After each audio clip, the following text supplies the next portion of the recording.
नमस्कार, मैं हूं पल्लवी नागपाल जरद और स्वागत है आप सबका शक्ति की समृद्धि के इस खास शो में। आज हम बात करेंगे बच्चों को पैसे की समझ देने की। देखिए, ज़माना बदल गया है। आज के बच्चे टेक सेवी हो चुके हैं, काफ़ी तेज़ भी हो चुके हैं, लेकिन एक चीज़ जो उन्हें कम ही सिखाई जाती है वो है सेविंग और इन्वेस्टमेंट की आदत। लेकिन सेविंग सिखाने के नाम पर सवाल ये उठता है कि क्या सिर्फ पॉकेट मनी देना काफ़ी होता है, या हम उन्हें बचपन से ही मनी मैनेजमेंट के असली गुर भी सिखाएं। एक माँ होने के नाते ये हमारी जिम्मेदारी बनती है कि हम अपने बच्चों को सिर्फ पढ़ाई ही नहीं बल्कि पैसे की कदर करना बताएं, उन्हें बचत के बारे में बताएं और साथ ही साथ निवेश की अहमियत भी सिखाएं, क्योंकि यही आदतें उन्हें भविष्य में फाइनेंशियली सशक्त भी बनाती हैं। तो आज के शो में हम इसी बारे में चर्चा करने वाले हैं कि कैसे आप अपने बच्चों को फाइनेंस सिखा सकते हैं। तो शो में हम चर्चा करेंगे कि माँ कैसे जो है वो बच्चों की मनी गुरु बन सकती है। उसके अलावा हम ये भी बात करेंगे कि बच्चों की फाइनेंशियल ट्रेनिंग देने का सही तरीका क्या है, आप उन्हें कैसे जो है फाइनेंस से जुड़ी हुई छोटी छोटी बातें सिखा सकते हैं। साथ ही हम बात करेंगे कि बच्चों के लिए फाइनेंशियल लिटरेसी क्यों ज़रूरी है। इसके अलावा चर्चा इस बारे में भी होगी कि पॉकेट मनी दे या फिर मनी मैनेजमेंट सिखाएं, और साथ ही साथ हम ये भी बात करेंगे कि बच्चों को कैसे आप सेविंग की समझ जो है वो दे सकते हैं, उन्हें कैसे जो है निवेश के बारे में बता सकते हैं। और तो और ये भी बात होगी कि स्कूल में नहीं बल्कि बच्चों को घर पे ही जो है वो फाइनेंस की पहली क्लास मिलनी चाहिए, यानी कि पहला पार्ट जो है वो आपको घर पे ही सिखाना चाहिए। तो चर्चा की शुरुआत करेंगे, लेकिन उससे पहले जरा ये देख लेते हैं कि गाजियाबाद की नैना गुप्ता को क्या सबक मिला जब वो अपने बच्चों को पॉकेट मनी दे रही थी और उन्होंने क्या देखा कि भाई बच्चे पैसे का कैसे इस्तेमाल कर रहे हैं। गाजियाबाद की नैना गुप्ता एक वर्किंग मदर हैं। उनके 11 साल के बेटे को हर हफ्ते पॉकेट मनी मिलती है, लेकिन महीने के अंत तक उसका पिगी बैंक हमेशा खाली होता है। नैना को लगता था कि अभी बच्चा छोटा है, उसे जरूरत भर के पैसे मिल रहे हैं, यही काफी है। पैसे कमाने और खर्च करने की बातें समझने का वक्त तो बड़े होकर आएगा। लेकिन एक दिन जब आरव ने उनकी जानकारी के बिना ऑनलाइन गेम पर बड़ी रकम खर्च कर दी तो नैना को एक जरूरी सीख मिली। उन्हें समझ आया कि फाइनेंशियल समझ की शुरुआत उम्र देखकर नहीं, जिम्मेदारी देखकर होनी चाहिए। अगर बच्चों को पैसे मिल रहे हैं तो उन्हें पैसे की अहमियत, बचत और सीमित बजट में रहने की आदत भी अभी से डालनी होगी। बिल्कुल, तो आपको आपके बच्चों को ये ज़रूर सिखाना चाहिए कि कैसे वो बजट में जो है वो खर्चा कर सकते हैं, कैसे उन्हें बचत करनी है, और निवेश के बारे में भी ज़रूर उनसे चर्चा करें। लेकिन इसकी आप शुरुआत कैसे कर सकते हैं, बच्चों को फाइनेंस के बारे में कैसे जो है वो सिखा सकते हैं, इसी बारे में आज हम चर्चा करने जा रहे हैं। और चर्चा में हमारे साथ खास मेहमान भी जुड़ रही हैं। हमारे साथ अनुभवी certified financial planner Poonam Rungta ji जुड़ रही हैं। पूनम जी, आपका बहुत बहुत स्वागत है। Thank you for having me Pallavi. Poonam ji, मेरा पहला सवाल तो यही है कि बच्चों को फाइनेंशियल लिटरेसी कब से जो है सिखानी शुरू कर देनी चाहिए, कैसे इसकी शुरुआत होनी चाहिए? क्योंकि हमें लगता है कि बच्चा जो है अभी तो बहुत छोटा, और मुझे लगता है कि माँ के लिए तो बच्चा हमेशा ही छोटा रहता है, तो ऐसे में कब शुरुआत जो है वो करनी चाहिए? पल्लवी, ये बहुत ही इंटरेस्टिंग टॉपिक आज लेके आए हैं कि बच्चों को हम हमेशा ये बात करते हैं कि बच्चों के लिए फाइनेंशियल प्लानिंग हम कैसे करें, रादर देन आई थिंक ये ज़्यादा सही है कि हम बच्चों को फाइनेंशियल लिटरेसी कैसे दें, that is even more important. तो जब हम बच्चों के लिए फाइनेंशियल प्लानिंग करते हैं, जैसे एज अ पेरेंट हम बच्चों के लिए उनके गोल्स के लिए हम बचत करते हैं कि उनकी पढ़ाई, फिर उनकी हायर एजुकेशन, फिर उनकी शादी, और आजकल तो एनपीएस वात्सल्य जो गवर्नमेंट ने इंट्रोड्यूस किया है कि बच्चों के रिटायरमेंट की भी आप ही प्लानिंग करें। तो इसके बीच में ये जो मुद्दा है कि अगर आप सब कुछ बच्चे के लिए कर लेंगे तो बच्चा कब सीखेगा खुद के लिए प्लानिंग करना। तो जब बच्चों को सिखाने की बात आती है तो पल्लवी, चाइल्ड जो है वो हमने सभी देखा है कि घर में जो माहौल होता है, घर में जिस तरीके से बर्ताव लोगों का होता है, उनके पेरेंट्स का, बहन भाइयों का और जो भी बड़े हैं उनका, उससे वो बहुत जल्दी सीखते हैं, ग्रास्प करते हैं। तो सबसे पहला बच्चे को जो सिखाने का, सबसे पहले तो कोई एज नहीं है। जब जागो तब सवेरा। अगर बच्चा शुरू से जो देखेगा वो सीखेगा, तो उसकी सीख तो शुरू हो ही गई, चाहे आपने डिलिबरेटली किया है कि नहीं। जब आप खुद एक रोल मॉडल बनते हैं, आप कितनी खुद पैसे को अहमियत देते हैं, खुद कितनी बजटिंग करते हैं, खुद किस तरह वांट्स और नीड्स को अलग रखते हुए जो बुनियादी जो मसले हैं पैसे को लेके, वो घर में किस तरह से चर्चा में रहते हैं, उससे बच्चा पहली बात सीखना शुरू करता है। तो आप खुद का उदाहरण, आप खुद रोल मॉडल बन के बच्चों को जो एक ज्ञान दे रहे हैं वो एक अनबीटेबल है, उनकी लॉन्ग टर्म मेमोरी में जाता है। उसके बाद जब हम बच्चों के साथ शॉपिंग निकलते हैं, उनके खिलौने लेने निकलते हैं, उनके कपड़े लेने निकलते हैं, जहाँ कंपल्सरीली वो आपके साथ होते हैं, बिकॉज और तो कोई चीज़ों में वो साथ होते नहीं है। हाँ, सुपरमार्केट में आप बच्चों को ट्रॉली पे बिठा के उन्हें घुमाने के लिए लेके जाते हैं, तो वो भी एक एक्सरसाइज है बच्चों को फाइनेंशियल लिटरेसी सिखाने की, कि जो तुलना कर सकते हैं डिफरेंट पैसों की, तो पैसे की वैल्यू उन्हें समझ में आती है। सेल जो चल रहा होता है उसमें कम पैसे में ज़्यादा चीज़ें खरीदी जा सकती है, इस तरह के बेसिक कॉन्सेप्ट्स उन्हें सिखाए जा सकते हैं। तीसरा और बहुत इम्पॉर्टेंट तरीका है वो पॉकेट मनी का। पॉकेट मनी कैसे इंट्रोड्यूस की जाए, उसका उसका उपयोग कैसे बच्चों को सिखाया जाए, वो एक बहुत बड़ा बेस बनता है बच्चों को फिनेंशियल बजटिंग और प्लानिंग और आगे चल के अच्छी सेविंग करने के लिए। बहुत सारे ऐसे गेम्स है पल्लवी जिससे भी बच्चों को ये सिखाया जा सकता है। तो शुरुआत करने की कोई टाइम नहीं है, कोई लिमिट नहीं है। आई थिंक जिस दिन से आप बात करना शुरू करेंगे पैसे की, घर में बच्चा वो सीखना शुरू कर। बिल्कुल आपने सही कहा कि जब हम बच्चों के सामने एक एग्जाम्पल पेश करेंगे, हम उनके सामने जो है जिस तरह से बिहेव करेंगे बच्चे वही सीखते हैं। तो अगर आप बच्चों के सामने इस तरीके से बिहेव करेंगे कि भाई कुछ भी पैसे की अहमियत नहीं है, जो वो मांग रहे हैं उनको लेके दे रहे हैं, तो शायद बच्चा वही सीखेगा। लेकिन अगर आप उनके सामने ये शो करेंगे कि भाई पैसे की एक अपनी अलग अहमियत होती है, हर चीज़ आपको जो है तुरंत नहीं खरीदनी है, और सबसे बड़ी बात जैसे पूनम जी ने बताया कि नीड और वांट में अंतर करना आप सिखाएंगे, तो बच्चा आप का वही सीखेगा। लेकिन पूनम जी, सवाल ये है कि चूंकि बच्चे बहुत छोटे होते हैं और 10-11 साल की भी अगर मैं उम्र लूँ, तो बच्चा जो होता है वो बहुत सारी चीज़ें अभी नहीं समझता है। तो ऐसे में बच्चों को हम गोल सेटिंग करना, कि बेसिकली लक्ष्य क्या है, सेविंग करना, ये सारी की कैसे सिखाई चीज़ें? पल्लवी, इसकी शुरुआत बहुत पहले 10 साल से पहले गुल्लक का कॉन्सेप्ट था कि आपको जो पैसे मिलते हैं कहीं से वो आप गुल्लक में डालें, और पेरेंट्स उसके लिए एक इंसेंटिव करते थे कि आप गुल्लक में पैसे डालेंगे तो आपको जितने डालें उससे ज़्यादा पैसे मिलेंगे। तो वो उस लालच में बच्चों को, तो पैसे से पैसा बन सकता है, ये एक बहुत ही आई वुड से अहम एक बात अगर बच्चों के दिमाग में बैठती, तब वो इंसेंटिवाइज होते हैं और उन्हें बताया जाता है कि पैसों के बदले में चीज़ें ला सकते हैं। खिलौना चाहिए तो पैसे के बदले में आ सकता है। आप बच्चों को रिवॉर्ड दे सकते हैं कि आप अच्छा काम करोगे तो आपको पैसे देंगे। हालांकि ये सब कुछ बहुत केयरफुली और सोच समझ के किया जाना चाहिए। तो जो पहल है वो मुझे लगता है गुल्लक से करनी चाहिए, और उसके बाद जैसे बच्चा अगर 10 साल का हो जाता तो अभी आरबीआई ने ये प्रावधान किया है कि उनके नाम पे इंडिविजुअल वो खुद हैंडल कर सके वैसा बैंक अकाउंट वो खोल सकते हैं। तो बच्चों को एक अपग्रेड करके उन्हें बैंक अकाउंट खोलना चाहिए जिसे वो खुद ऑपरेट करें, जिससे उनका एक्साइटमेंट बना रहे। पैसे को बचत करके अकाउंट में रखें, उसको निकालें, खुद यूज़ खुद करें। So it is a different excitement, एक एक्टिविटी है उनके लिए जिसको करने से बहुत एक प्रोडक्टिव एक्टिविटी है। तो आई थिंक शुरुआत बहुत पहले से घर में पेरेंट्स को अपने 4 दीवारी में शुरू करनी चाहिए बचत की। सही कहा आपने कि गुल्लक जो है उसमें जो है एक बहुत बड़ा रोल प्ले करती है, क्योंकि गुल्लक से जो है वो बच्चा ये समझ जाता है कि कैसे उसे अपना पैसा जो है वो बचा के रखना है, सेविंग करने की आदत समझ आ जाती है। और जैसे आप उनका बैंक अकाउंट खोल देंगे, चूँकि आरबीआई ने ये भी कर दिया है कि माइनस के नाम पर आप उनका अकाउंट खोल सकते हैं। छोटी छोटी चीज़ें जब आप करेंगे, छोटे छोटे स्टेप्स उठाएंगे, तो बच्चों को ये सारी चीज़ें समझ आ जाएंगी। लेकिन एक सबसे बड़ी चीज़ जो आपको बच्चों को समझानी होती है वो होती है नीड्स और वांट में जो एक फ़र्क होता है वो समझाना होता है। तो पूनम जी, नीड्स और वांट के बीच में का अंतर जो होता है वो बच्चों को कैसे समझाया जाए?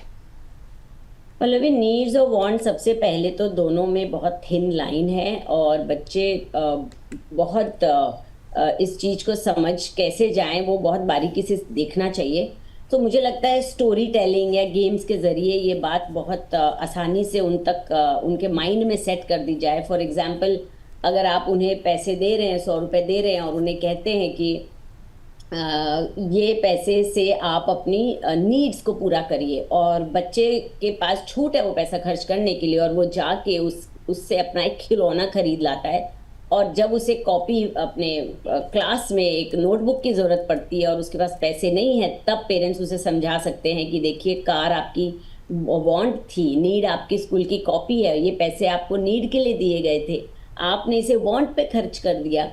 And this kind of examples, और फिर एक एक्टिविटी शीट उनके साथ कर सकते हैं जहाँ पे बच्चों से ये बार बार ये पूछा जा सकता है कि क्या खिलौना खरीदना वांट है या नीड है, या कॉपी खरीदनी वांट है या नीड है। So this kind of things, this kind of activities उनके दिमाग में ये सेट करने के लिए ज़रूरी होता है, बिकॉज बच्चों में इतनी समझ नहीं होती कि वो नीड एंड वांट का एक बुक डेफिनेशन से समझ पाए कि ये इनमें डिफरेंस क्या है। So it's a very important for children to know the difference, जिससे कि आगे चल के वो एक बहुत ही जिम्मेदार और रिस्पॉन्सिबल इंडिविजुअल बने और अपनी सेविंग्स बहुत सोच समझ के करें।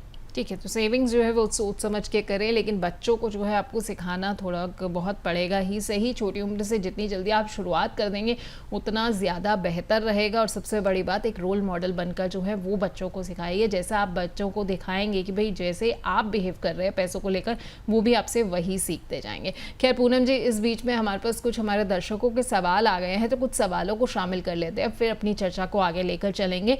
पहला सवाल हमारे पास जो आया वो जयपुर से पूजा राठौर का है। ये कह रही है कि मेरा बेटा पूछता है कि इंटरेस्ट यानी कि ब्याज क्या होता है, तो थोड़ी आसान भाषा में समझा दीजिए। तो इसके लिए पहले भी मैं मेरा खुद का एग्जांपल दूंगी। जब मैं बहुत छोटी थी तब हमारे देश में किसान विकास पत्र आया करते थे, और वो बहुत छोटी छोटी रकम में 100 रुपए 250 रुपए की मिला करते थे। तो एक दिन मेरे I saw my parents buying that, तो मैंने बोला आप ये क्या कर रहे हो? तो बोले कि ये खरीदने से हमें 5 साल में दुगने पैसे मिलेंगे। जी। तो आई गॉट वेरी एक्साइटेड कि अरे दुगने हो जाएंगे पैसे, which is a very big thing. और 5 साल तो तब समझ भी नहीं थी समय का क्या होता है। तो मैंने मेरे मन में कैलकुलेशन किया कि 100 रुपए तो मम्मा मुझे देंगी, वो मम्मा ने मुझे दिया, पर उसके ऊपर जो 100 रुपए मिलेगा 5 साल का, वो मेरा होगा।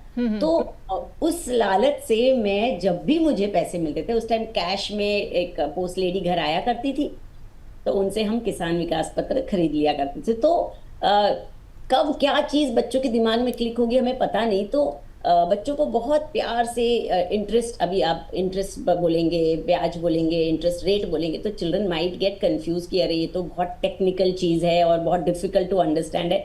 तो उन्हें सिंपल भाषा में अगर इतने सिखाएंगे कि अगर तुम्हारे पास गुल्लक में 100 रुपए रखे हैं और आपके दोस्त को जरूरत है वो पैसे की, और आपने उसे दे दिया, और वो बदले में कहे कि भाई तू अभी 100 रुपए दे दे और मैं 105 रुपए बदले में तुझे दूंगा, तो जो एक्स्ट्रा 5 रुपीज आपको मिले वो ब्याज है। आपके पैसे को उपयोग में लाने के लिए दूसरा आपको अगर कोई एक्स्ट्रा पैसे देता है तो वो ब्याज है, वो इंटरेस्ट है।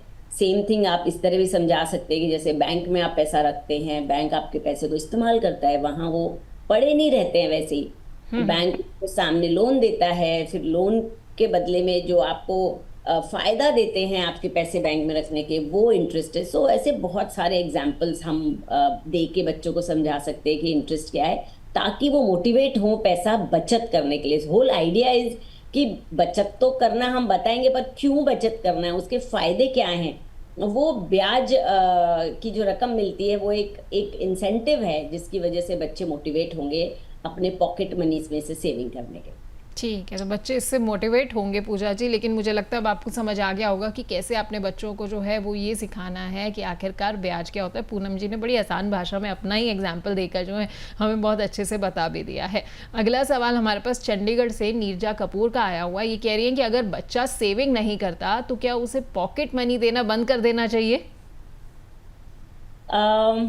मुझे लगता है नीरजा जी, जो बच्चा पैसे की बचत नहीं करता और सारा खर्च कर देता है, आई थिंक वो बच्चे को सेविंग की अहमियत धीरे धीरे जब समझ आएगी तो वो इतनी तेज पकड़ की होगी कि वो आप चाह के भी कम नहीं करा पाएंगे।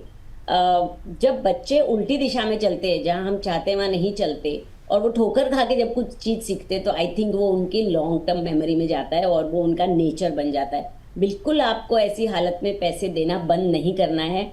क्योंकि उसके पास ऐसे सिचुएशन आएगा जब उसके पास किसी जरूरत के लिए पैसा नहीं होगा, तब आप उसे समझ आएगा कि अरे सेव कर लिया होता तो आज उसके पास पैसा होता। बट आपने उस वक्त थोड़ा स्ट्रिक्ट रहना है, आपने उसकी जरूरत पूरी करने के लिए उसको एक्स्ट्रा मनी उस महीने के लिए नहीं दे देना है। हाँ, आप ये कर सकते हैं कि आप उन्हें कहें कि हम नेक्स्ट मंथ का एडवांस मैं तुझे दे सकती हूँ, अगले महीने कम पैसे मिलेंगे।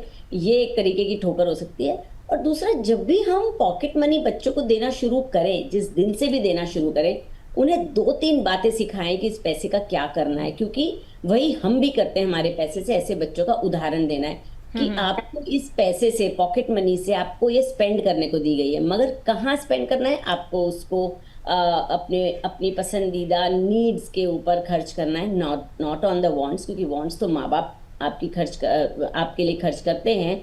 आप किसी को दीजिए, या तो उपहार के रूप में या तो दान के रूप में, help any needy person with that money. And third and most important, not last but not the least, is कि आप इसको बचत भी करें, ताकि फ्यूचर में कभी एक्स्ट्रा इनकम की जरूरत पड़े तो आप मैनेज कर पाएं अपने फंड्स में से। तो जब पॉकेट मनी देने के पहले आप उनकी बेस पक्की करेंगे कि कोई भी चीज़ देने का मतलब क्या है, तो I think it will go along. ठीक है, तो बच्चे जो है वो सीख जाएंगे, लेकिन थोड़ा सा बीच में उनको 1-2 झटके आपको जो है देने पड़ेंगे, उसके बाद जो है वो बेहतर तरीके से और समझ जाते हैं। तो दिल्ली से एक अगला सवाल ले लेते हैं, मनीषा खन्ना का है। ये कह रही हैं कि बच्चों का बैंक अकाउंट किस उम्र में खुलवाना जो है वो सही रहता है? देखिए पल्लवी, वैसे तो आजकल 5 दिन के बच्चे का पैन कार्ड बन सकता है, आधार कार्ड बन सकता है, और अंडर द गार्डियन आप Day 1 से उसका अकाउंट खोल सकते हैं, उसके लिए निवेश कर सकते हैं। बट आई थिंक जो आरबीआई ने 10 साल की उम्र जो बनाई है, नक्की करी है उनके इंडिविजुअल अकाउंट के लिए, वो बहुत सही रहेगी। 10 साल में आप उनका अकाउंट खोलें और उन्हें उस अकाउंट को चलाने की जिम्मेदारी दे। अकाउंट तो हम सभी खोल लेते हैं, बच्चों के नाम पे निवेश करते हैं, म्यूचुअल फंड खोलते हैं, माइनर अकाउंट के थ्रू हम एक उनके लिए कॉर्पस बनाते हैं। बट बच्चा जो खुद मैनेज कर सके, I think 10 years is the right age, तब आप बच्चे इंडिपेंडेंटली अपना अकाउंट को ऑपरेट करें।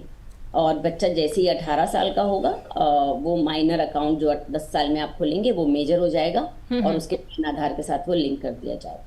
ठीक है, तो सिर्फ जो है बैंक अकाउंट खोलना जो है वो ज़रूरी नहीं है, बल्कि आप बच्चों को उसके साथ उसकी जिम्मेदारी देंगे, ये ज़्यादा बड़ी ज़रूरत है आज के वक्त की, ताकि बच्चों को जो है पैसे की बचत की समझ जो है वो आ सके। पूनम जी, मैं आपके पास वापस लौटूंगी, लेकिन फिलहाल मेरे साथ मेरे सहयोगी दिव्या जुड़ रही हैं। दिव्या हमें ये बताने जा रही हैं कि बच्चों को अगर आपको जो है वो निवेश की आदत, बजट बनाने की आदत या बचत की आदत डालनी है, तो कैसे आप डाल सकते हैं। और छोटे छोटे कुछ आजकल ना गेम्स आती हैं, मनी गेम्स होती है, तो ये बच्चों को ना बड़ी आसानी से ये सारी चीजें जो है सिखा देती है। तो दिव्या हमें कुछ ऐसी ही गेम्स के बारे में बताने जा रही हैं। बिल्कुल पल्लवी जी, जैसा कि मैम ने भी बोला, बच्चों को किस तरीके से बहुत यंग एज से जो है फाइनेंस की समझ दी जा सकती है, चाहे वो उनकी मंथली जो पॉकेट मनी होती है उसके ज़रिए हो, या फिर बैंक अकाउंट खुलवा के उन्हें जिम्मेदारी देना हो उसके ज़रिए हो। इसके अलावा बहुत सारे ऐसे गेम्स भी आते हैं जो पेरेंट्स बच्चों को कार गेम्स, वीडियो गेम्स में उलझा देते हैं। वो इस तरीके के गेम्स का सहारा ले सकते हैं, जो ताकि आपका बच्चा जो है फाइनेंशियली प्रो बन जाए, बहुत ही यंग एज में स्मार्ट हो जाए, शार्प हो जाए। तो देखिए किस तरीके के गेम्स आजकल मार्केट में है। सबसे पहले मोनोपोली कैटेगरी के गेम्स हैं। ये जो है आपके बच्चे को रियल एस्टेट खरीदने की समझ दिला सकते हैं, साथ ही किराया कैसे वसूलना है, किस तरीके का एस्टिमेट बिठाना है वो बता सकते हैं, साथ ही बजट को कैसे मैनेज करना है, ये भी मोनोपोली गेम्स आपके बच्चे को सिखा सकते हैं। इसके बाद दूसरी जो कैटेगरी आती है गेम्स की, वो आती है गेम ऑफ लाइफ। लेकिन उससे पहले आपको बिजनेस कैटेगरी बताते हैं। देखिए, बिजनेस कैटेगरी की बात करें तो ये जो है आपके बच्चे को निवेश सिखा सकता है, किस तरीके से बच्चे को इन्वेस्टमेंट करनी है, कैसे उसे धीरे धीरे समझ आएगा। इसके अलावा मुनाफा और नुकसान के बारे में समझाने में भी मदद करता है। किसी भी इन्वेस्टमेंट में प्रॉफिट और लॉस की समझ होना बहुत ज़रूरी है, जो कि आपके बच्चे को बहुत ही यंग एज से आ जाएगी बिजनेस गेम्स के जरिए। उसके बाद अगली कैटेगरी आती है गेम्स की। उस कैटेगरी में आप देखिए गेम ऑफ लाइफ, जिसकी मैं बात कर रही थी। ये वाले जो गेम्स है वो आपके बच्चे को लाइफ प्लानिंग सिखा सकते हैं, किस तरीके से ज़िंदगी के अलग अलग स्टेजेस पे क्या क्या नीड्स होती हैं, उनके लिए प्लान होना चाहिए। खर्च और अप्रत्याशित घटना, यानी कि जो इमरजेंसी नीड्स होती हैं, उनके लिए पैसे का क्या रोल होता है, उनके लिए पैसा क्यों सेव करके रखने की भी ज़रूरत है। इस तरीके की चीज़ें जो हैं बच्चे को आपके सिखाई जा सकती हैं गेम ऑफ लाइफ के ज़रिए। साथ ही नेक्स्ट जो कैटेगरी है उसके बारे में आपको बताते हैं गेम्स की, पे डे गेम्स। ये आपके बच्चे को जो है मंथली इनकम और खर्च को बैलेंस करना भी सिखाते हैं, कैसे महीने की जो कमाई है उसको जो है बैलेंस करना है, साथ ही जो खर्च है उसको किस तरीके से अलग अलग कैटेगरीज में डालना है, डिवाइड करना है, ताकि बेहतर तरीके से सेविंग्स भी हो जाएं और खर्चे भी निकल जाएं। साथ ही इसके अलावा एक कैश फ्लो फॉर किड्स है, वो आपके बच्चे को इनकम, खर्च और इन्वेस्टमेंट के फंडे आसान भाषा में सिखा देता है। उसकी जो टर्म्स हैं वो क्लियर हो जाएंगी, साथ ही वो आराम से समझ जाएगा कि किस तरीके से कमाई, खर्च और बचा हुआ जो पैसा है उसको निवेश करना है। बहुत बहुत शुक्रिया दिव्या आपका। आपने बहुत सारी गेम्स जो है बता दी हैं जो बच्चों को फाइनेंशियल प्लानिंग के बारे में, फाइनेंशियल लिटरेसी से जुड़ी हुई तमाम चीज़ें सिखाएंगी। और सबसे इंटरेस्टिंग जो लगी वो मुझे लगी पे डे गेम, क्योंकि पे डे जो आजकल टर्म है ना वो हम देखते हैं जोमेटो, स्विगी हर कोई इस्तेमाल कर रहा होता है। जैसे ही जो है जिस दिन सैलरी आनी होती है तो बड़े सारे जो ऑफर्स आ जाते हैं, लेकिन जब आप बच्चों को पे डे के बारे में बताएंगे तो उन्हें भी समझ आ जाएगा कि कब आपकी जो है सैलरी आती है, कैसे जो है उसके बाद अपना पूरा बजट आप बनाते हैं। तो ये चीज़ें मुझे लगता है काफ़ी कारगर जो है साबित हो सकती है। क्यों पूनम जी, आपको लगता है कि बच्चों को फाइनेंशियल लिटरेसी सिखाने के लिए ये मनी गेम्स जो है काफ़ी काम आ सकती है हमारे?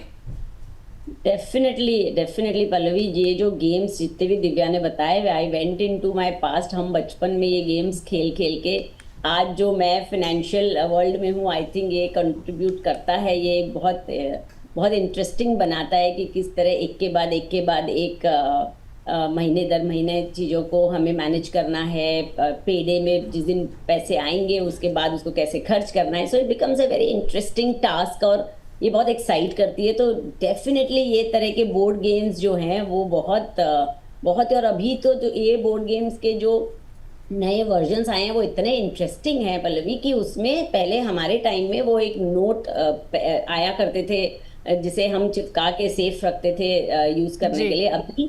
अभी क्रेडिट कार्ड आता है Pallavi, you will be surprised no, credit card से ये गेम खेले जाते हैं, ऑनलाइन भी खेले जाते हैं और कैश मशीन आती है। कई सी चीज़ें इनमें वर्जन चेंज हुई हैं and they make it very interesting. और इन्हें खेलने से बच्चों को आगे लाइफ में कई माइलस्टोन्स के बारे में खेल खेल में ही पता चल जाता है। बिल्कुल सही कहा आपने कि बच्चों को जो है बहुत सारे माइलस्टोन्स के बारे में जो है खेल खेल में पता लग जाएगा। गेम्स काफ़ी जो है वो अच्छी अब आने भी लग गई हैं। हम खुद भी जो है घर में इस तरह की गेम्स ज़रूर खेलते हैं बच्चों के साथ। और सबसे बड़ी बात देखिए, इसमें डबल फ़ायदा है। अभी क्या होता है, आजकल बच्चे जो है वो सारा दिन वीडियो गेम्स पे लगे रहते हैं, तो जब आप उन्हें ये छोटी छोटी इंटरेस्टिंग सी बोर्ड गेम्स के साथ अपने साथ खिलाएंगे तो देखिए आपका दो फ़ायदा हो जाएगा। एक, उन्हें फाइनेंशियल लिटरेसी मिल जाएगी, और एक आपकी जो शिकायत रहती है ना, बच्चे सारा दिन मोबाइल पर लगे रहते हैं गेम्स खेलने के लिए, कम से कम वो थोड़ी देर ना स्क्रीन से भी हट जाएंगे। खैर पूनम जी, आपने एक जिक्र किया था ग्रोसरी शॉपिंग का कुछ देर पहले, तो ग्रोसरी शॉपिंग में जो है वो कौन कौन से फाइनेंशियल लेसन्स जो है वो छिपे हुए हैं बच्चों के लिए? बहुत सारे पल्लवी, बहुत सारे लेसन्स है उसमें। अगर मैं कहूँ शुरुआती, तो सबसे पहले बच्चों को ये समझ आए कि उन्हें किस चीज़ की ज़रूरत है। अभी बच्चों के साथ आप ग्रोसरी शॉपिंग करने जाते हैं तो अगेन नीड्स एंड वांट्स का डिफरेंशिएशन हो सकता है। बच्चा चॉकलेट खरीदना चाहता है, बच्चा चिप्स खरीदना चाहता है और उसके सामने लिस्ट में होता है कि हमें सब्जी खरीदनी है या कोई और ज़रूरत का सामान, टूथपेस्ट खरीदना है, टूथब्रश करना है। तो बच्चों को एक तो वो नीड्स एंड वांट्स को हम एक एक्टिविटी करके दे सकते हैं कि उसका खिलौना इज़ अ नीड और वांट, एक तो आप ये एक्टिविटी कर सकते हैं। दूसरा, जब हम ग्रोसरी शॉपिंग करने बच्चों को लेके जाते हैं तो सुपरमार्केट में there are various options available for one thing. जैसे सोप ही खरीदना है तो 10 तरह के सोप है, तो हम उन्हें सिखा सकते हैं कि कैसे क्वालिटी और प्राइस को मैच करते हुए, सेल प्राइस देखते हुए कौन सा कम पैसे का है और ज़्यादा अच्छा है वो लेने की बात करें। बजट लेके हम निकलते हैं घर से कि हमें इतने बजट की शॉपिंग करनी है, उसमें सारी हमारी नीड्स को हमें कैसे जोड़ना है वो देखें। पेमेंट करना, बदले में चेंज कितना लेना है, आप ऑनलाइन पेमेंट कर रहे हो, यूपीआई के थ्रू कर रहे हो, क्रेडिट कार्ड के थ्रू कर रहे हो, वो सभी बच्चा देखता है तो धीरे धीरे समझ आती है उसे कि कितने ऑप्शंस ऑफ पेमेंट अवेलेबल है। आई थिंक ग्रोसरी शॉपिंग बच्चों को लेके जाना इज़ वन बिग एक्टिविटी जिससे काफ़ी सारे कॉन्सेप्ट्स बच्चों के दिमाग में धीरे धीरे क्लियर होते हैं। ठीक और है, सबसे पहले आप घर से निकलने के पहले लिस्ट भी बनाते हैं कि क्या वो आप बच्चों में सिखा सकते हो कि आप पहले लिस्ट बनाइए कि हमें क्या क्या सामान लेना है। So there are so many things you can cover in the grocery shopping, I think. ठीक है, तो अब तक अगर आपने ऐसा नहीं किया है कि आप बच्चों को ग्रोसरी शॉपिंग के लिए लेके जाते हैं, तो अब से जो है उन्हें ज़रूर अपने साथ लेकर जाएं। लिस्ट बनाने में जो है ना उनकी मदद लीजिए कि भाई आपको क्या क्या सामान लेना है। उससे क्या होगा कि बच्चे को थोड़ी जिम्मेदारी का भी एहसास होगा, और जब वो आपको खर्चा करते दिखेगा तो उसे ये भी पता लग जाएगा, जैसा कि पूनम जी ने बताया, कि मोड्स ऑफ पेमेंट्स वगैरह क्या क्या होते हैं। नीड वर्सेस वांट का अंतर जो है वो समझ आ जाएगा, क्योंकि आप जब उसे मना करेंगे कि अच्छा ये चीज़ नहीं लेनी है, इसकी फ़िलहाल हमें ज़रूरत नहीं है, तो बच्चों को काफ़ी सारे कंसेप्ट जो होते हैं वो क्लियर हो जाते हैं। खैर पूनम जी, इस बीच में हमारे पास कुछ और हमारे दर्शकों के सवाल आए हुए हैं, तो कुछ और सवालों को भी शामिल कर लेते हैं। भोपाल से राधा अग्रवाल का सवाल है, और इनका सवाल काफ़ी दिलचस्प भी है, और मुझे लगता है काफ़ी सारे पेरेंट्स की आजकल ये परेशानी भी है। ये कह रही है कि मेरा बेटा जो है वो ऑनलाइन गेम्स पर पैसे खर्च कर देता है, तो उसे कैसे कंट्रोल किया जाए। प्रियंका, ये तो बहुत ही बड़ा बर्निंग क्वेश्चन है, और ये बहुत घरों में हो रहा है, क्योंकि ऑनलाइन गेम्स के बीच में जो शॉपिंग उनके लिए जो कॉइन्स वगैरह की होती है या कोई चीज़ों की होती है, वो इतनी इजी होती है। और बच्चों को आपने अगर एक्सेस दे रखा है पैसे खर्च करने का उनके वॉलेट में, तो बहुत आसानी से with the click of the button वो हो जाता है। ऐसे 2-3 केसेस हमारे पास आए भी हैं। तो सबसे पहले तो मुझे लगता है, जैसे आपने अभी बात की थी स्क्रीन टाइम कम करने की, बच्चों को ऑनलाइन गेम के लिए प्रोत्साहित ना करके उनके साथ घर में बैठ के गेम टाइम करके उन्हें ऑनलाइन गेम की बजाय बोर्ड गेम्स वगैरह पे फैमिली टाइम टीवी देखते हुए अगर स्क्रीन ही देखना है तो उनसे उन्हें ऑनलाइन गेम से डिस्करेज करना चाहिए। उसके बाद उन्हें शांति से ये समझाना चाहिए कि how this is not the right thing. ये एक लत है पल्लवी, एक तरीके से इसे बहुत जल्दी कंट्रोल नहीं किया गया तो it can be very dangerous in the value system of the child. तो उसे ये बहुत शांतिपूर्वक समझाना चाहिए कि ये वो गलत है। तीसरी बात आप ये कर सकते हो, उसे एक बजट नक्की कर सकते हैं कि ठीक है तुम्हें लेना ही है तो तुम ये एक अच्छा काम करोगे तब तुम ये ले सकते हो, या इस बजट में ही तुम ये ऑनलाइन गेम में पैसा खर्च कर सकते हो। उसके बाद कहीं पे भी उनके लिए ऑनलाइन वॉलेट्स की सुविधा ना दें। बहुत सारे चाइल्ड कंट्रोल्स होते हैं जब वो गेम खेलते हैं, उन्हें इनकॉर्पोरेट किया जाए ताकि वो उसे आसानी से यूज ना कर सके। बिकॉज बच्चे अगर यूज कर रहे हैं तो कहीं ना कहीं हमने छूट दी है तब वो यूज कर पा रहे हैं।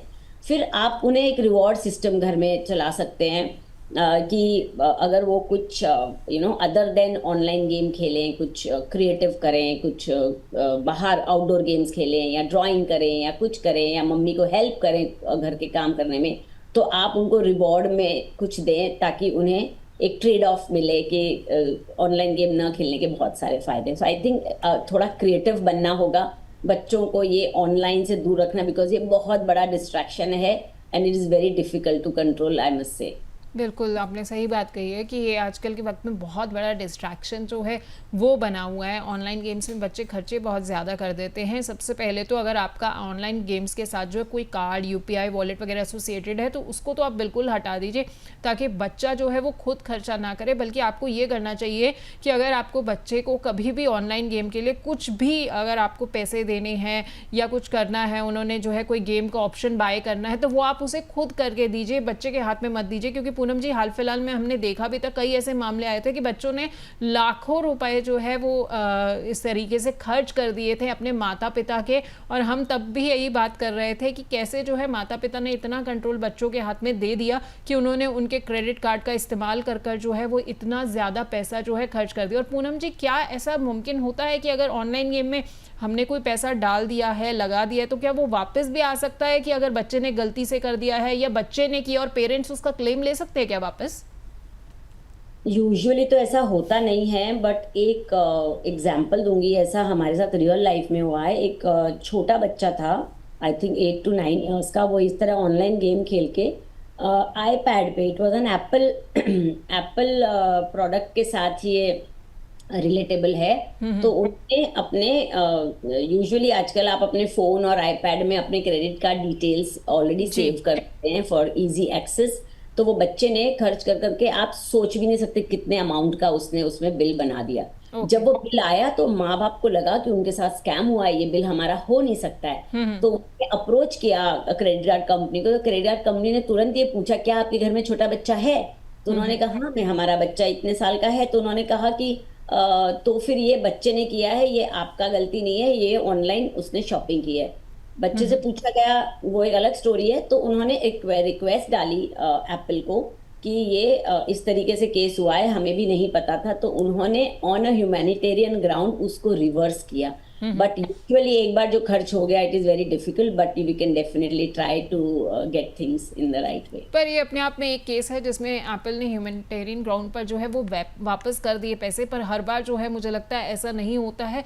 इसलिए जब भी आप कोई ट्रांजेक्शन कर रहे हो, और खासतौर पर अगर ऑनलाइन गेमिंग प्लेटफॉर्म्स पे आप कर रहे हैं, तो वो आप बच्चे के हाथ में मत दीजिए, क्योंकि बच्चे जब वो आपके पासवर्ड वगैरह याद कर लेते हैं, तो वैसे बच्चों की मेमोरीज होती है इन मामलों में सबसे ज़्यादा अच्छी होती है, तो वो भूलते नहीं हैं। तो इसलिए जब भी कोई ऑनलाइन ट्रांजेक्शन आपको इस तरीके से करनी है, तो वो आप अपने वॉलेट से अगर कर रहे हैं, अपने कार्ड से कर रहे हैं, तो वो आप खुद कीजिए। और इसके अलावा जब आप माइनर अकाउंट खोलते हैं, तो बच्चों बहुत सारे बैंक जो है ना, उसमें एक लिमिट सेट करने का आपको ऑप्शन दे देते हैं कि अगर आप क्रेडिट कार्ड, डेबिट कार्ड ले रहे हैं, तो उसमें जो है आप एक लिमिट सेट करा दीजिए। फर्ज कीजिए कि आपने 2-4 हज़ार रुपए की जो है एक लिमिट सेट कर दी, तो बच्चा जो है उससे ज़्यादा का खर्चा कर ही नहीं पाएगा कभी भी अपने कार्ड से। तो उससे जो है थोड़ा सा आप एक पेरेंट होने के नाते अपने बच्चे को कंट्रोल में रख सकते हैं।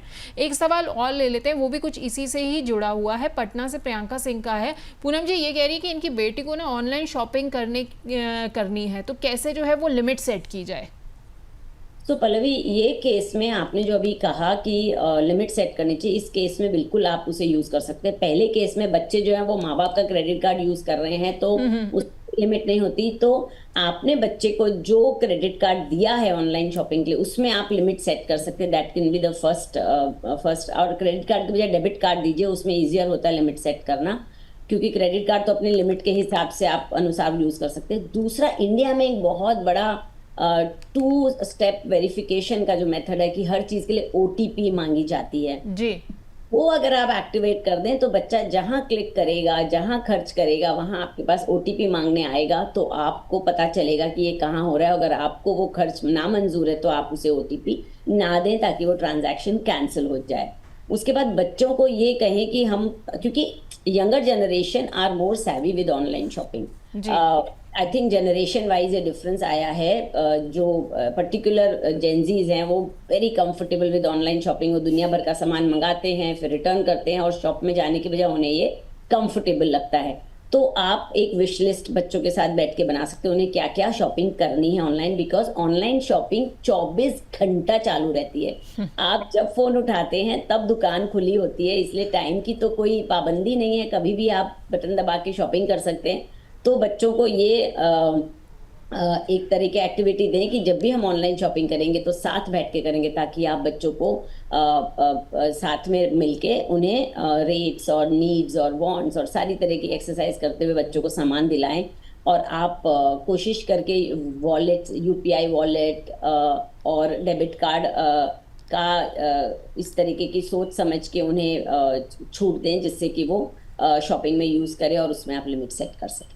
ठीक है, तो लिमिट जो है वो सेट करनी बहुत ज़रूरी है। आप जब भी बच्चे को कोई कार्ड दे रहे हैं, चाहे वो ऑनलाइन शॉपिंग के लिए दे रहे हैं या इमरजेंसी के लिए भी दे रहे हैं, तो उसके अंदर एक लिमिट जो है ज़रूर सेट करके रखिए। और पूनम जी ने बड़ा अच्छा आइडिया दे दिया है कि 2 स्टेप वेरिफिकेशन जो है आपके तमाम क्रेडिट कार्ड, डेबिट कार्ड्स में ज़रूर होना चाहिए, ताकि जैसे ही OTP आए तो तुरंत आपको पता ये लग जाए कि भाई कोई ट्रांजेक्शन करने की कोशिश कर रहा है, चाहे वो आपका अपना बच्चा ही कर रहा है, लेकिन आपको एटलीस्ट नॉलेज में रहेगा कि कहाँ पर जो है ये ट्रांजेक्शन हो रही है। खैर, अगर आप लोग भी जो है अपने सवाल पूछना चाहते हैं पूनम जी से, और आप चाहते हैं कि हम आपके सवालों को अपने शो में शामिल करें, तो बहुत ही सिंपल सा तरीका है, बहुत आसानी से आप अपने सवाल हमें भेज सकते हैं। सबसे पहले आपको क्या करना है कि व्हाट्सएप के मैसेज बॉक्स में जाना है और वहाँ पर आपको लिखना है शक्ति, उसके बाद एक स्पेस दीजिए और अपना सवाल हमें व्हाट्सएप कीजिए, और 9354027999 पर जो है व्हाट्सएप के ज़रिए अपना सवाल भेजिए। इसके अलावा X और फेसबुक के ज़रिए भी अपने सवाल भेज सकते हैं। यूट्यूब में हमारे शो के लिंक के नीचे आप कमेंट सेक्शन में जाकर भी अपने सवाल जो है भेज सकते हैं, हम वहां से भी आपके सवालों को पिक करेंगे। पूनम जी, आखिर में मैं आपसे 1-2 चीज़ें समझना चाहूँगी। देखिए, बच्चों को जो है फिनेंशियल लिटरेसी के बारे में बताना तो आपने हमें बता दिया कि कैसे जो है वो हम आसानी से कर सकते हैं, लेकिन बच्चों को ये कैसे सिखाया जाए कि पैसे से जो है वो पैसा बनता है, क्योंकि ये उन्हें सिखाना भी बहुत ज़रूरी है कि पैसे से पैसा बनता है, तभी उन्हें जो है वो निवेश के पाठ भी हम पढ़ा पाएंगे। तो कैसे उन्हें जो है ये पाठ पढ़ाया जा सकता है? बच्चों को ये पाठ आप सही कह रहे हो, बहुत ज़रूरी है कि बुनियादी तौर पे ये सिखाना कि पैसा कैसे बनता है, ये सिखाना। तो उन्हें अगेन घर में बताया जा सकता है कि जैसे पापा सुबह काम पे जाते हैं और शाम को आते हैं, तब उन्हें एंड ऑफ द मंथ पे डे मिलता है। मम्मियाँ जो हैं वो भी घर का काम करते हुए नौकरी पे जाती हैं और आती हैं। घर में जो हेल्प है, हमारे जो काम कर रहे हैं, उन्हें बदले में, हम काम करने के बदले में पैसा दे रहे हैं। तो ये बच्चों के दिमाग में शुरू से क्या बोलते हैं, बिठा देना चाहिए कि मेहनत करने से, कुछ करने से ही पैसा मिलता है, पैसा फ्री में नहीं मिलता है। इसी कॉन्सेप्ट को आगे बढ़ाते हुए अगर वो कुछ अच्छा काम कर रहे हैं या मेहनत करके आपको मदद कर रहे हैं छोटी छोटी चीज़ों में घर में, तो बदले में आप उन्हें रिवॉर्ड दे सकते हैं। तो उनके दिमाग में बैठ जाएगा कि भैया पैसे चाहिए तो आपको काम तो करना पड़ेगा। और दूसरा, पैसे से पैसा बनता है, ये आप उन्हें बिल्कुल बैंक में जाके सिखा सकते हैं कि आप एक पेड़ लगा सकते हैं पैसे बचत का, और उसे जब आप धीरे धीरे सींचेंगे, बचत को बढ़ाएंगे, तो उसके फल आप जिंदगी भर खा सकते हैं। तो पैसा कैसे बनता है वो सिखाना, और उसके बाद में पैसे से पैसा बनता है। तो ये दोनों चीज को कंबाइन करके जब बच्चों को इन इंटरेस्टिंग वे बताया जाएगा, तो I think it will go a long way in making him a responsible citizen. ठीक है, तो रिस्पॉन्सिबल सिटीजन बनाने के लिए बहुत ज़रूरी है कि आप अपने बच्चों को ये छोटे छोटे कंसेप्ट ज़रूर सिखाएं। लेकिन पूनम जी, अंत में मैं ये भी जानना चाहूँगी कि फिनेंशियल लिटरेसी सिखाना सबसे बड़ी किसकी जिम्मेदारी है? क्या ये पेरेंट्स की ही जिम्मेदारी है या स्कूल की भी जिम्मेदारी है? On this I will say Pallavi कि ये दोनों की ही जिम्मेदारी है। रिस्पॉन्सिबिलिटी स्कूल में, बच्चे देखिए घर में जितनी देर रहते हैं उतनी ही देर वो स्कूल में भी रहते हैं। जी। घर में जो बच्चे रहते हैं उसमें आधा समय तो उनका सोने खाने में चले जाता है, पर जो मेन प्रोडक्टिव आवर्स होते हैं वो आधे घर और आधे स्कूल में होते हैं। दोनों का एक कंबाइंड एफर्ट होता है।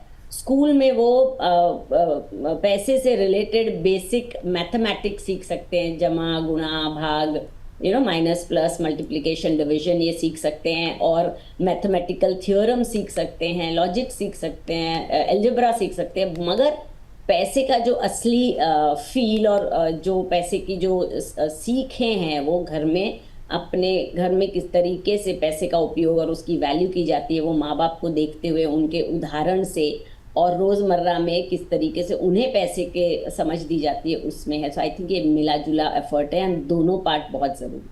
ठीक है, तो दोनों पार्ट बहुत ज़रूरी है। मिला जुला एफर्ट जो है वो रहता है। बच्चों को घर से जो है वो हम ऐसे सिखा सकते हैं कि उनके सामने मिसाल पेश कर सकते हैं कि किस तरीके से हमने बजट बनाया, कैसे हम बचत करते हैं, उसके बाद पैसा निवेश करते हैं। और स्कूल जो है वो भी उन्हें यही सारी चीज़ें जो है सिखा सकते हैं। उसमें क्या होगा कि बच्चों को और ज़्यादा अच्छे तरीके से जो है ये चीज़ें समझ आ जाएंगी। तो बहुत बहुत शुक्रिया पूनम जी आपका, आप हमारे साथ जुड़ी। आपने हमारे दर्शकों को बहुत अच्छे से समझा दिया कि कैसे वो अपने बच्चों को जो है फाइनेंशियल पार्ट पढ़ा सकते हैं। बहुत बहुत शुक्रिया आपका। तो याद रखिए कि देखिए, पैसे की पढ़ाई जो है वो स्कूल से शुरू तो नहीं होती है, घर से ही शुरू होती है, लेकिन स्कूल उसको आगे लेकर जाते हैं। तो बच्चों को अगर आप पॉकेट मनी दे रहे हैं तो ज़रूर दीजिए, ये देना भी बहुत ज़रूरी है। लेकिन उससे ज़्यादा, कहीं ज़्यादा ज़रूरी ये हो जाता है कि उन्हें ये सिखाया जाए कि आपको पैसा कैसे मैनेज करना है। देखिए, एक माँ होने के नाते ना ये हमारी जिम्मेदारी है कि हम अपने बच्चों को सेविंग, निवेश और फाइनेंशियल डिसिप्लिन की नींव दें, उन्हें अच्छे से ये सारी चीज़ें समझाएं। क्योंकि जो बच्चा आज समझदारी से पैसे का इस्तेमाल करता है ना, वही जो है वो सशक्त और आत्मनिर्भर नागरिक जो है बनता है। तो मिलेंगे अगले हफ्ते एक और नए विषय के साथ, एक नई सोच के साथ और महिलाओं की समृद्धि के नए रास्ते के साथ, सिर्फ शक्ति की समृद्धि में।